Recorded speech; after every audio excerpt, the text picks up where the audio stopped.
Welcome to Public Health on Call, a podcast from the Johns Hopkins Bloomberg School of Public Health, where we bring evidence, experience, and perspective to make sense of today's leading health challenges.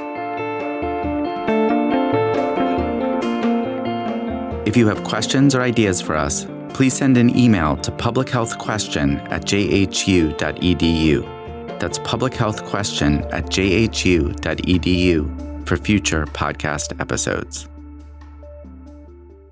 Hi, listeners. It's Lindsay Smith-Rogers. Today, an update on the bird flu that has been spreading across dairy and poultry farms in the United States.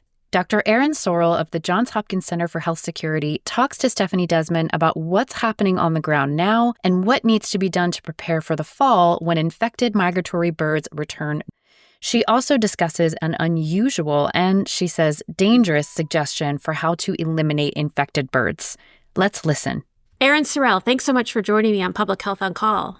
Thank you for having me. So I wanted to talk to you today about bird flu. And I know we've heard a lot about it in recent months and years now. Can you talk to me about what the landscape is? How many cases are there? Where does it sort of rank with previous outbreaks? Absolutely. So this is an outbreak of H5 influenza. It's a highly pathogenic strain of flu. And it is not uncommon for H5 to cause infections in birds. It's carried by wild birds and it goes through migratory routes. What's different about this outbreak is really the prevalence in the amount of species that this virus has been able to infect and really the duration of the outbreak. So this virus really came on the scene in 2022 and really hasn't gone away.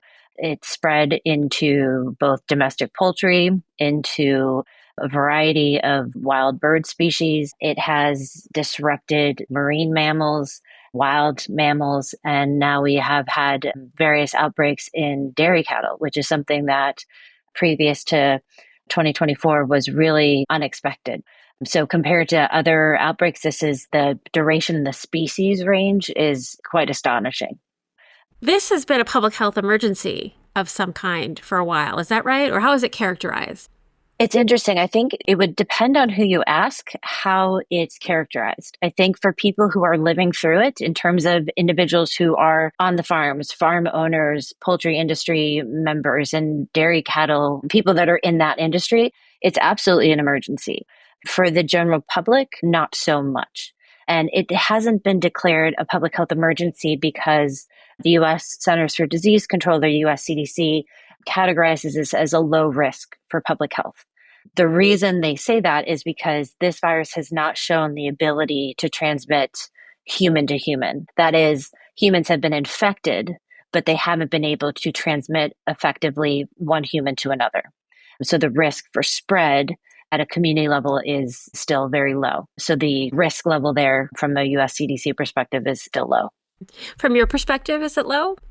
It's a great question. I think that there are different risk groups, and that kind of gets back to my earlier point. I think if I were talking to someone who works on a dairy farm or someone who works on a poultry farm, their risk is much higher than someone who is sitting in an office in Baltimore. So thinking about, again, assessing risk of how close are you in contact with at-risk species? Are you day in and day out working on a dairy farm that has interactions with wild birds? Are you working on a dairy farm that has an outbreak? Are you working with a farm where you are depopulating a poultry house? Those are very high-risk jobs. And so those individuals are at much higher risk for exposure and infection. So I think that there are absolutely categories of individuals that are much higher risk of infection. And we've seen that with the 71 cases that we have had in the US since this virus came to be in 2022.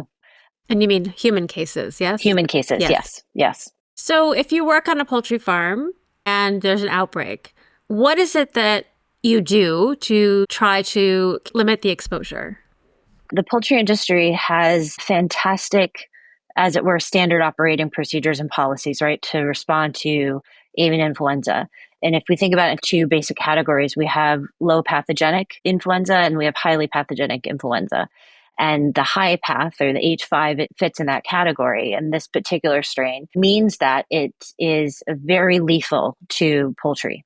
And so on a poultry farm, backyard flocks, or a large scale poultry house, when the virus infects, whether it's, chickens or quail or turkeys, it is a very lethal, very quick infection, right? So it can wipe out a farm very quickly. And so the response is a very ethical approach of depopulating that farm. And the idea there is you're containing the outbreak, and you're also then not only containing the potential spread to other farms, to other species on that farm, but then you're also not putting the birds at undue pain, right? That typically birds would succumb to infection within 48 hours of being exposed and infected. So it's a quite lethal infection for poultry. So basically, you're removing the diseased birds in the hopes that the others don't get sick? Exactly. Yes. So you've written recently about a suggestion that has been made by the HHS Secretary, Health and Human Services Secretary, and the Agriculture Secretary to let the disease just spread. Could you explain that to me? Because that doesn't make a lot of sense to me. Yes, and it probably shouldn't. So the idea here is that Robert F. Kennedy Jr. has said the idea would be to let it spread. And it was really a quote that he has made and has expressed in different fora, indicating that the idea would be if we let the disease play its course, essentially in poultry farms, that you could essentially select for birds that survive infection and then repopulate with those birds that survive. The idea being that then those birds may have some resistance to future infections. Myself and a few of my co-authors, many from Hopkins and others from the poultry industry, wrote an article in response to that saying that not only is that an unethical way to treat animals during a very lethal, contagious infection, but it's also quite dangerous in terms of thinking about potential exposure to other animals and also to the ecosystem of the farm.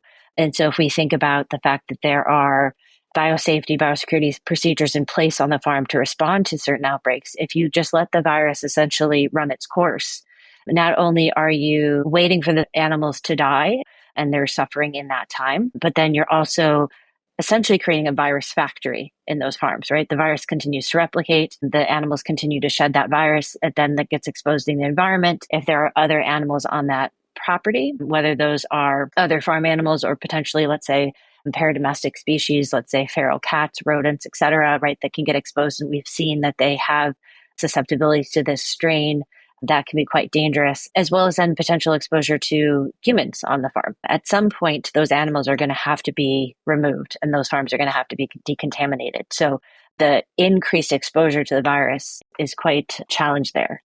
It's not just the poultry that we have to consider in that approach. It also feels like a recipe for economic disaster. It feels though if you let all your chickens die, then you have no chickens. Yes, and one could argue, well, if your response is to cull, then you're also losing your chickens. And I think one of the challenges is historically in response to avian influenza outbreaks, the poultry industry has systems in place for early detection and response. So if you detect quickly and you are able to depopulate, then you can essentially have a pretty rapid response in terms of being able to then be able to repopulate your farm. So if we look at the time it takes to raise chickens back to the age in which you're either raising them for meat or for eggs, it's either weeks to months. Chickens are pretty quick in terms of the age to which they reach maturity, depending again on which product you're going for. And that's very different to, let's say, an impact to a dairy farm, right? Cows take much, much longer to reach the age in which they are being productive member of the milk supply, right? And so the time for them to be able to get back online is much quicker. Now that's having the genetic line in which there is the ability to breed those chickens. If we essentially let it spread and we lose those genetic lines, we are then trying to recreate a productive poultry line off of whatever survives. And that may not have a genetic and economic value in terms of what produces eggs and the meat production value of those chickens. It's just not something we can predict. So it is at quite a risk there. So for example, certain breeds, certain genetic lines of chickens are very good at producing more eggs, right? And that doesn't come necessarily naturally. This is something that scientists and farmers have worked on to make it so. And so you'd lose all of that advancement that you've made. Absolutely. It takes generations of breeding to do that, selection to do that. And not only would you lose that, but with this let it spread approach, you're selecting for surviving off of one virus. That selection doesn't necessarily mean that those chickens would survive any other type of exposure to another influenza outbreak, right? So protection against H5, okay, but not against another subtype, right? So the influenza comes in many, let's say, flavors. And so there's no guarantee that that chicken or that survivor strain is going to then be able to be protected again against other influenza strains that may present down the line. So it's short-sighted on top of everything else. Yes. So I wanted to ask you, is this a real suggestion? Are people taking this seriously? It's hard to tell, to be quite honest. There have been smatterings of comments in different news outlets about mainly RFK Jr.'s comments. Most recently, there have been indications that this is still something he's considering based on an outbreak that occurred in May in Canada on an ostrich farm where Canada was reporting it as they should. And there was indication that, of course, this farm would be, the impacted animals would be, birds would be depopulated. And RFK Jr. made a comment about trying to save the ostriches. And there was a comment about maybe we bring them to the US. And so there's clearly some indication, at least in RFK's lane, that there is still an indication that he believes this is a valid approach. There has been less confirmation, I would say, on the USDA side of things. One last question before we wrap up. I wanted to ask you about surveillance. I know that we were keeping very close tabs on this several months ago, last year. Are we still keeping the same tabs? Are we still able to follow how the outbreak is progressing? It's a really great question, and it's an interesting time to be asking it because there's two different data points that are influencing how we're tracking it right now. Migratory birds have gone south. So we are going to have less and less cases reported right now, both in avian species and dairy cattle. And then as a result, most likely we'll have less chances of having exposure in human and other mammalian species because the birds have gone south. And so we've seen now cases in Brazil and other South American countries are more at risk because the migratory birds are there. They will come back north in their migratory routes. And so we do have some time now to plan and prepare. As of this week, CDC has changed from weekly reporting, indicating how many cases they're monitoring, how many individuals are testing. They typically did that and updated on a weekly basis. They're now doing that on a monthly basis. So it'll be much harder to track when a surge happens or when there's an uptick in potential exposures. It'd be less likely to be able to see that quickly. And CDC is not tracking or linking animal cases anymore. And so they had on their H5 page, you could on the same page look at both human cases, the amount of tests run, and then you could look at on a weekly basis how many cases have been reported in different animal species. And that was all linked to the USDA databases. They are now just linking you to USDA sites. So they're no longer putting that together. And I think that's a disadvantage because one of the things we call on in our paper is a more integrated response. And to me, this is almost stepping away from that integration. So I see that as a negative. I think we should really be keeping track of that and having a one-stop shop for H5 in terms of all the species that it can be impacting. Other recommendations for how to control this? I think we just can't take our eye off the target. I think we have time right now to reassess what's happened and figure out what we can do. And the states that are going to be the first, that will be the entryway for the migratory birds, and think about the at-risk livestock, both dairy, cattle, and poultry, to think about how we can potentially protect them from migratory birds that may be carrying this virus back north in the fall. Erin Sorrell, thanks so much for joining me. Thank you, Stephanie. Public Health on Call is a podcast from the Johns Hopkins Bloomberg School of Public Health, produced by Joshua Sharfstein, Lindsay Smith-Rogers, and Stephanie Desmon. Audio production by J.B. Arbogast, Michael Bonfils, Spencer Greer, Matthew Martin, and Philip Porter, with support from Chip Hickey. Distribution by Nick Moran. Production coordination by Catherine Ricardo.